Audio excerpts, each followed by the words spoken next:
Cari fratelli e sorelle, buongiorno.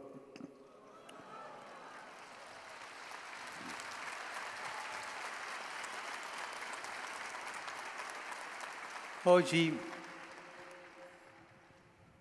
vogliamo soffermarci su un dono dello Spirito Santo che tante volte viene frainteso o considerato in modo superficiale. E invece tocca nel cuore la nostra identità e la nostra vita cristiana. Si tratta del dono della pietà. Bisogna chiarire subito che questo dono non si identifica con l'avere compassione di qualcuno, avere pietà del prossimo, ma indica la nostra appartenenza a Dio e il nostro legame profondo con Lui, un legame che dà senso a tutta la nostra vita e che ci mantiene saldi in comunione con Lui anche nei momenti più difficili e travagliati. Questo legame col Signore non va inteso come un dovere o una imposizione, è un legame che viene da dentro. Si tratta di una relazione vissuta col cuore. È la nostra amicizia con Dio, donataci da Gesù, un'amicizia che cambia la nostra vita e ci riempie di entusiasmo, di gioia. Per questo il dono della pietà suscita in noi innanzitutto la gratitudine e la lode. È questo infatti il motivo e il senso più autentico del nostro culto e della nostra adorazione, quando lo Spirito Santo ci fa percepire la presenza del Signore e tutto il suo amore per noi ci riscalda il cuore e ci muove quasi naturalmente alla preghiera e alla celebrazione. Pietà dunque è sinonimo di autentico spirito religioso, di confianza filiale con Dio, di quella capacità di pregarlo con amore e semplicità che è propria dalle persone umili di cuore.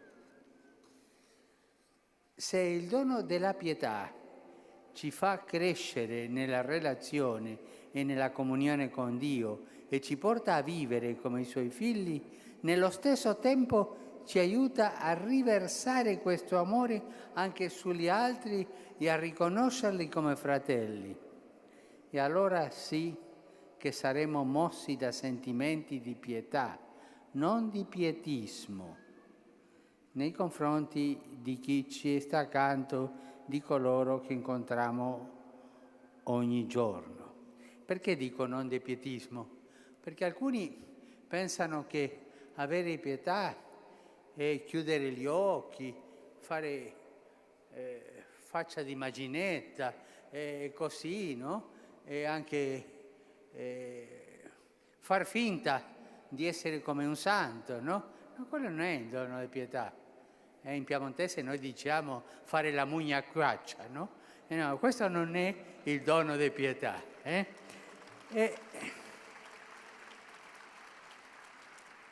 E questo saremo davvero capaci di gioire con chi è nella gioia, di piangere con chi piange, di stare vicini a chi è solo o angosciato, di correggere chi è nell'errore, di consolare chi è afflitto, di accogliere e soccorrere chi è nel bisogno. C'è un rapporto molto, molto stretto fra il dono di pietà e la mitezza. Il dono di pietà che ci dà lo Spirito Santo ci fa mite, ci fa tranquilli, pazienti, in pace con Dio, al servizio con mitezza degli altri. Cari amici, nella lettera ai Romani l'Apostolo Paolo afferma: tutti quelli che sono guidati dallo Spirito di Dio, questi sono figli di Dio. E voi non avete ricevuto uno spirito da schiavi per ricadere nella paura, ma avete ricevuto lo Spirito che rende figli adottivi, per mezzo del quale gridiamo Abba Padre. Chiediamo al Signore che il dono del suo Spirito possa vincere il nostro timore, le nostre incertezze, anche il nostro spirito inquieto, impaziente, e possa renderci testimoni gioiosi di Dio e del suo amore, adorando il Signore in verità e anche nel servizio dei prossimi, con mitezza e anche col sorriso che sempre lo Spirito Santo ci dà nella gioia. Che lo Spirito Santo ci dia a tutti noi questo dono di pietà. Grazie.